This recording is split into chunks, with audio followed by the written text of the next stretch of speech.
আমি একটি কবিতা লিখেছি। কবিতার নাম ফকিরের জ্বালা।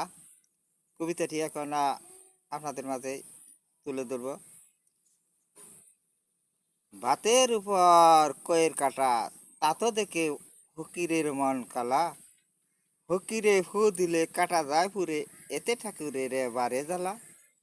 কবি যায় কবি আসে, কত পাতায় রয়ে যায় তাদের লেখা। কোমল হৃদয়ে থাকে রেখা, নির্মম হৃদয়ে যারা সে তো হবা। মাথায় লম্বা চুল, মুখেতে নেই দাড়ি, সে তো ও তো করে ভুল। বিদ্রোহী কবিতা লিখে এ তো হয় বিদ্রোহী কবি কাজী নজরুল। মাথায় মুখেতে ঠাকুরের শত শত চুলের রাশি, তার ফাঁকে দিয়ে উর্থ বেসে চাঁদের মতো হাসি। বসন্তের কোকিলের আগে যায় শুধু নিজের গানের টান, পীড়িতের জগতে শুধুই থাকে বিরহ বেদনার গান।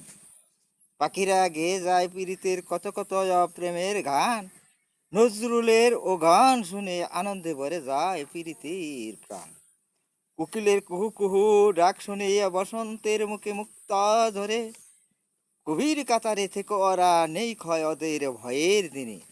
এ পাতায় গাতা থাকে পীড়িতের শুধু কথা আর কথা, নাসিরের গান শুনে মনিবের মনে না থেকে কোনো ব্যথা।